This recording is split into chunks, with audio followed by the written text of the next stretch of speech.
I recognize, as I said, these are at best operational or tactical level examples. But if you're going to move the notion of a defense architecture from the conceptual to the politically acceptable to the militarily executable, they demonstrate what the temporal and structural limits are in the near term. That said, they're doable. And if we do achieve them collectively, they could be part of some credible deterrence structure in the region. That's important because as I look ahead a few years, I'm concerned with the risks inherent in Iran's approach in the region, its desire to be first before all others, and how that could lead to greater instability and possibly some form of military confrontation. Their miscalculation, or frankly some other countries, could unwind today's delicate environment. Their combination of charming the street while coercing neighboring leaders will continue to tilt even more toward the latter the closer Iran comes to joining the nuclear weapons club. That this may bring a response from Israel is widely speculated, but possibly could be forestalled to some extent by such a defense umbrella. Thus, diplomatic and military steps taken by the Gulf states and the U.S. are an important test. As I mentioned, I do not see a rapid coalescing of the GCC to the point that they can begin to tangibly move forward with a truly integrated defense structure on their own. Consequently, attaining the benefits of fused effort within the Gulf will fall to the United States. This is not a bad thing, in my opinion, and one we are more than capable of doing. But a war-weary electorate here, concerned about jobs, health care, and the national debt, may be less inclined to embrace the serious commitment to patient, persistent partnering with our Arab friends that such a defense umbrella will require.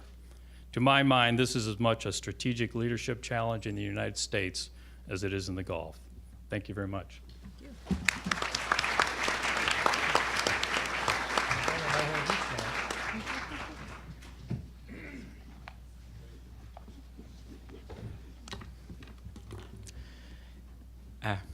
Good afternoon. When I first moved to DC many years ago, the first place where I interned was the Middle East Institute. Now I'm on the podium, and the next step, I think, is to take over the place and be president.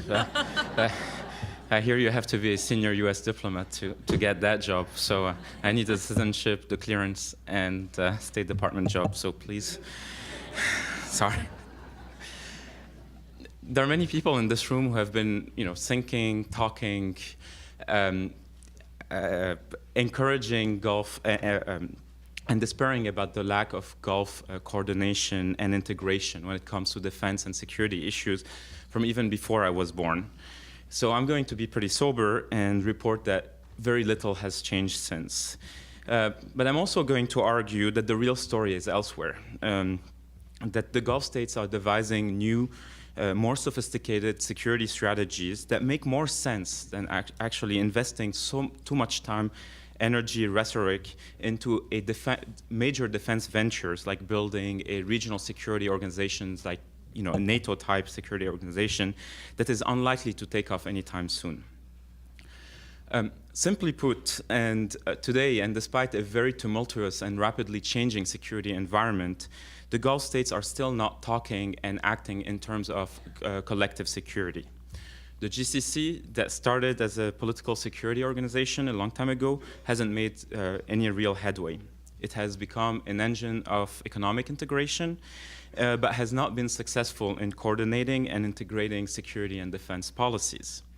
Its major security successes have been information sharing and cooperation on domestic security issues, not on regional security issues.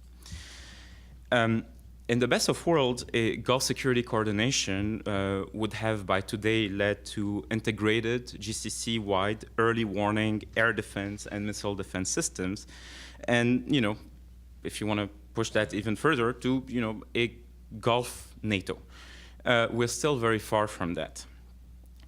If you want to look at it a bit differently and just to relate to the current news, think about Yemen, what's happening right now, the Saudi incursion into Yemen. This is a pretty major development, a GCC states intervening in a non-GCC country, but still on the Arabian Peninsula.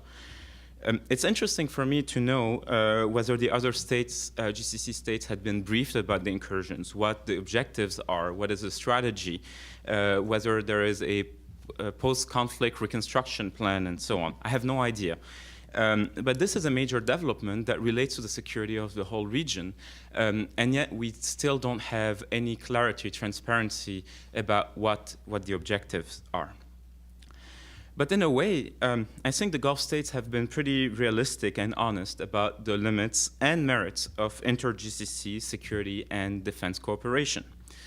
At the end of the day, let's keep in mind that these are young states that are very protective of their sovereignty. They're still at an early stage of national development, and for them to relinquish or to share so much on the security front is, well, deeply problematic.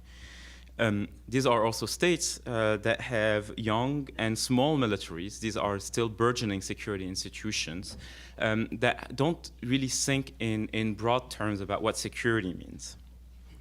Then there is another consideration, which is that the regional imbalance in conventional power can be hardly corrected just by the GCC states building up their defense capabilities.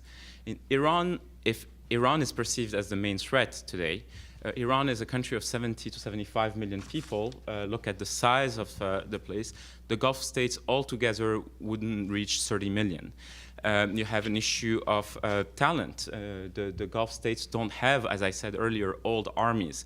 It's pretty difficult in those conditions to build the defense structure that you need to balance Iran. Then there is the fact that even a well-integrated GCC security policy would not remove the need for a foreign security actor in the medium term. This is the role that the US is playing right now.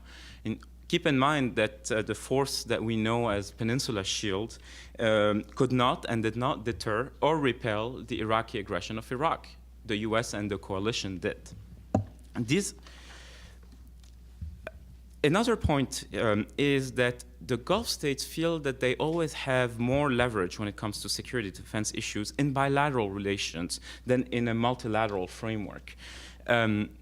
People will argue that if you're talking to a foreign security provider like the US will have more leverage in a bilateral relationship than in a multilateral one. I mean, both sides are winning here. It may not be good for the long term, but at the moment, this is a key fact of the relationship.